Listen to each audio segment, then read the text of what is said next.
Halo rekan-rekan profesional, selamat datang di YouTube channel Deka Learning. Di channel ini, rekan-rekan dapat menyaksikan konten-konten yang dapat menambah wawasan tentang project management dan pengembangan profesional. Yuk dukung kami dengan cara subscribe dan juga nyalakan lonceng notifikasi agar terus mendapatkan konten terupdate dari kami. Selamat menyaksikan video ini ya. The new exam content outline punya 3 domain yang jadi fokus. People, proses, business environment, gitu ya.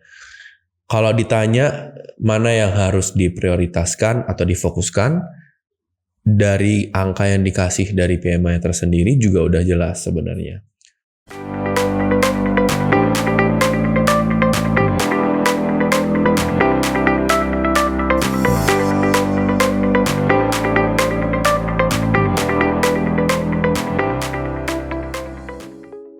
Halo rekan-rekan profesional, selamat datang kembali di video Dynamic Talk by Deka Learning, aku Ladia Group.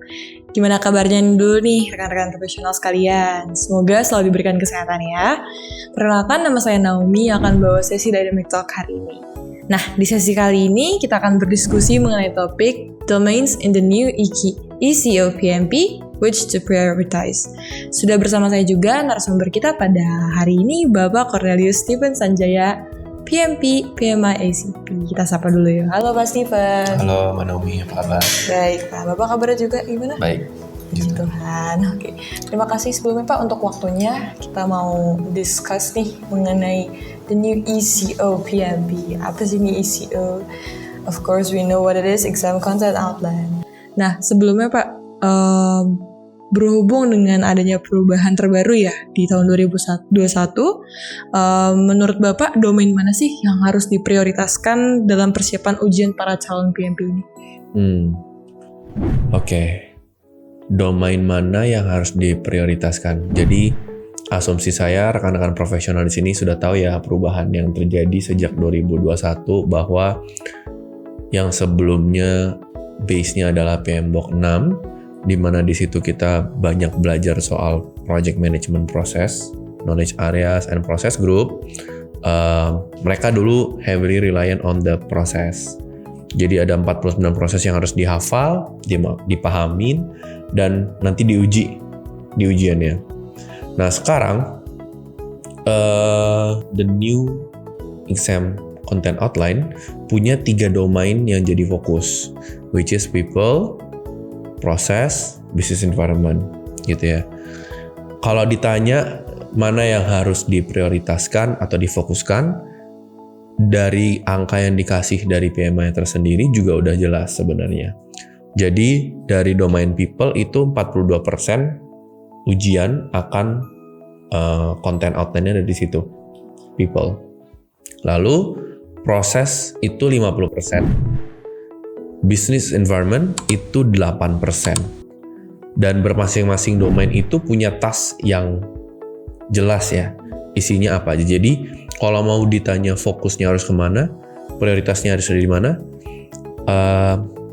sebenarnya nggak bisa dipecah, tapi paling tinggi tadi proses gitu ya. Paling tinggi tadi proses, berarti sesuai dengan mirip-mirip PMBOK 6 sebelumnya, proses-prosesnya juga harus kita pelajari di PMBOK 7. Gitu, baru muncul ke people dan ke business environment. Tapi balik lagi ya, kemarin ada temanku baru ujian juga, even di bagian people dia juga agak fail sedikit, ya memang nggak lulus gitu. Jadi emang harus prioritasin hampir kedua-duanya karena nilainya besar, yaitu 92% tersendiri gitu ya. Langsung kelihatan ya Pak kalau misalnya emang satu ini berbeda.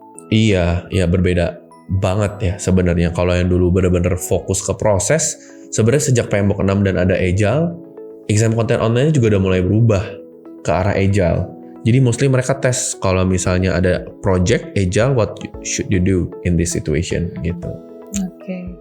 Nah, kalau menurut pengamatan Bapak, ada nggak sih Pak tren khusus atau pergeseran nih di industri yang mempengaruhi penekanan dalam beberapa domain di ECO ini Pak?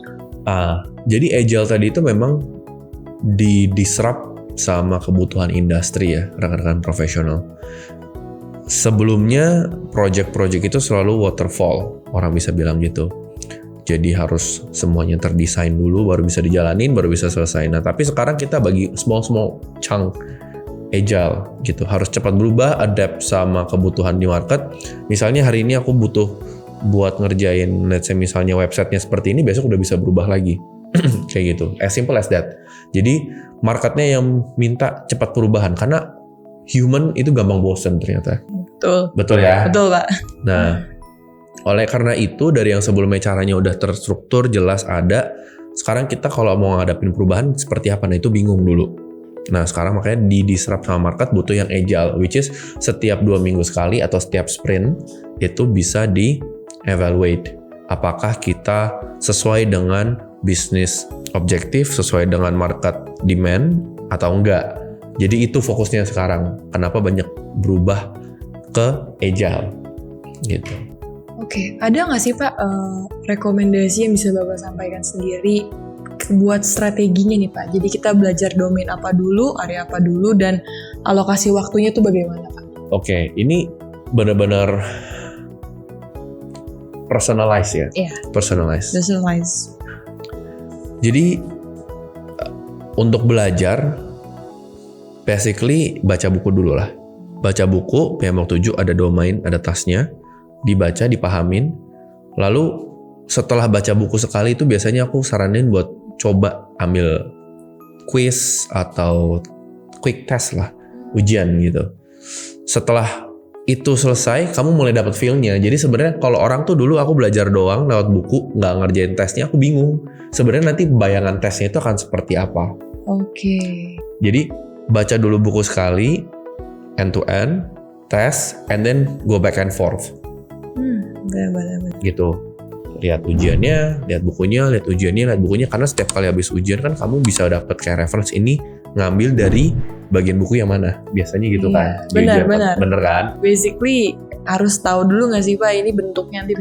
Betul. Jadi kamu ngetes the water. Karena kalau enggak ya kamu cuma tahu teorinya doang. Nanti akan bosen dan akan exhausting juga jadinya. Iya. Tapi kalau kamu udah tes, kamu lihat, ya itu biasanya jauh lebih baik. Gitu. Oke, kalau dari pandangan Bapak sendiri, ada nggak Pak domain yang cenderung memberikan tantangan paling berat nih di antara yang lainnya, dan gimana kita overcome ini Pak? Oke, domain paling berat itu, ini a bit subjektif ya, a bit subjektif pasti, tapi paling berat sih biasanya dibuat aku proses, karena kalau orang yang nggak biasa menjalani proses project management itu kayak it's a new thing. Jadi yang harus kamu pelajari, kamu harus pahamin banget teorinya, metodologinya, dan urutannya kadang ngaruh. Oh. Dan itu bisa jadi setback buat kamu yang mau ujian. Sebenarnya kayak gitu kalau kamu nggak biasa. Misalnya kalau ngerjain project awalnya kamu harus planning dulu scope-nya apa, bikin project management plan misalnya kayak gitu ya misalnya. Tapi karena kamu kebiasa praktikal itu nggak dilakuin. Jadi kamu ngerjain project ya harusnya gimana, ya udah tanya aja orang cara ngerjainnya gimana terus kita langsung kerjain. Benar. Nah itu proses yang kamu harus pelajari dulu dan itu cukup tebal bukunya. Jadi itu agak capek. That's the challenge biasanya untuk kebutuhan tes PMP ini. Gitu. Kalau misalnya tadi kita bicara yang memberikan tantangan terberat nih Pak, ada nggak Pak domain yang harus banget nih buat project practitioner kita tahu dan relevan banget, kritis lah untuk kedepannya sebagai project manager? Kira-kira apa tuh Pak? Semua butuh. Oh, oke. Jadi Betul. nggak ada yang kita harus lewatin ya. Jadi semuanya butuh, semuanya harus tahu. Tapi apakah semuanya harus dipraktekkan? Belum tentu. Intinya gitu. Jadi harus belajar dulu semuanya, baca, tahu cara praktikalnya gimana, cara ngejalanin projectnya gimana. Then kamu baru tahu nanti di lapangan itu mana yang bisa kita pakai, mana yang biasanya itu kita pakainya itu cuman sedikit, partially aja, nggak usah semuanya. Itu yang menurutku penting. Jadi kalau ditanya untuk prioritasin yang mana, I don't think kita boleh cuman ngomong prioritasin deh proses, prioritasin deh people. I think it's gonna be a wrong answer menurutku. Jadi menurutku prioritasin semua, prioritaskan mengerti dulu konsep project management malah fundamentalnya. Jadi kamu harus tahu dulu semuanya sih. Oke Pak, pertanyaan terakhir nih untuk para calon PMP. Menurut Bapak apa sih saran untuk mengoptimalkan persiapan ujian? Boleh pengalaman Bapak atau mungkin in general, objectively, subjectively? Saran untuk optimal ujian ya. Iya. Satu, jangan kelamaan preparationnya. Jelas, karena kalau kelamaan makin lama makin bosan, makin capek, then you lose the momentum. Udah drain tuh ya Pak. Betul. Jadi kalau emang lagi program training 6 bulan ya udah 6 bulan. Siap nggak siap ujian dulu. Misalnya gitu. Paksain diri untuk ujian. Karena kalau kamu biasa udah lewat dari timeline itu, kalau masih dalam waktu varian 1-2 bulan biasa masih oke. Tapi kalau udah lewat 3 bulan, 4 bulan, itu cuma jadi buku yang ada sisa-sisa laba-laba, sisa-sisa nyamuk gitu ya. Nah itu saranku. Jadi kalau emang kamu beneran niat buat ambil PMP, jangan sampai lost the momentum. Secepatnya ya. Sesiapnya. Jadi kalau kecepatan seminggu depan ujian, ya nggak juga, orang belum siap gitu kan. Tapi biasa range-nya 3-6 bulan lah.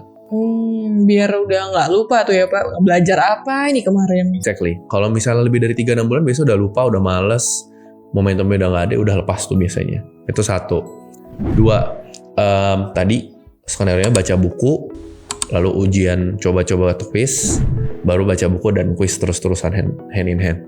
Itu kedua. Nah terus yang ketiga itu biasanya butuh peers, butuh partner belajar. Biasa bikin study group lah, join lah study group sama PMI. Indonesia juga punya mentoring gitu. Mentoring, juga ya, correct. Nah itu nambah momentum kamu untuk belajar, semangat belajar. Jadi biar kita tetap semangat. Nanti kalau ada satu yang lulus pasti langsung kayak wah ini aku pengen juga nih ikutan lulus gitu. Nah yang terakhir menurutku kalau memang nggak siap gitu ya, jangan memaksakan diri juga. Itu juga sometimes ada orang yang berusaha ngafalin soal lewat simulator, terus for the sake of dapet nilai bagus buat PD ujian, begitu ujian ternyata malah nggak lulus. Karena memanipulasi diri sendiri lah basically. Nah itu juga jangan dilakukan sih. Jadi memang PMP ini perlu komitmen, perlu 6 bulan yang cukup capek gitu ya maksimum untuk bisa setiap Sabtu belajar, setiap hari belajar gitu. Plus sebenarnya kamu harus bisa manage waktu kamu di weekend biasanya, karena kamu harus dapat feel simulation test at least 3 kali. At least 3 kali menurut aku, supaya kamu dapat feel-nya. Itu nggak boleh di skip ya. Jadi selama belajar itu kamu harus dapat experience gimana tes full end to end 4 jam, diuji kepala kamu sama pertanyaan-pertanyaan full, terus istirahatnya cuma sedikit gitu. Itu gimana caranya? Nggak boleh jeda makan dulu. Nah itu kamu harus simulasi diri kamu, karena biasa orang tuh udah pede kalau ngerjain 10 soal, 20 soal, 30 soal. Gimana kalau 180 soal dan 4 jam berturut-turut? Itu capek kepalanya gitu. Oke, ini insight-nya luar biasa sekali nih. Jadi calon-calon PMP yang udah mau ngambil nih Pak, udah tahu resepin ya, tips and triknya yang tadi disampaikan oleh Mas Steven. Boleh juga mungkin kedepannya pola belajarnya diikuti tadi ya Pak. At least 3 kali lah kita coba buat kuisnya itu. Dan karena emang beda banget ya Pak nanti pas udah di lapangannya sama pas belajar sebentar-sebentar doang. Betul. Experience 4 jam sama experience 20 menit tuh akan sangat berbeda. Baik, terima kasih Pak. Tadi kita udah sharing gimana tips and triknya, gimana cara overcome-nya, dan gimana untuk kedepannya lebih baik pastinya Pak. Betul. Rekan-rekan kita. Saya ingatkan kembali untuk rekan-rekan profesional, jangan lupa untuk klik like, subscribe, comment, and share. Dan jangan lupa juga nyalain tombol notifikasinya biar nggak ketinggalan video-video update dari Dynamic Talk. Sampai jumpa di sesi selanjutnya. See you, bye-bye. Bye-bye. Halo rekan-rekan profesional, terima kasih telah menonton video ini. Semoga video ini dapat bermanfaat untuk rekan-rekan profesional. Jika rekan-rekan profesional suka, jangan lupa untuk di-like videonya dan dibagikan ke rekan-rekan lainnya ya. Rekan-rekan profesional juga dapat mengirimkan pertanyaan atau saran topik yang ingin kami bahas di kolom komentar. Jangan lupa untuk menyalakan lonceng notifikasi agar tidak ketinggalan update konten menarik lainnya. Sampai jumpa di video berikutnya ya.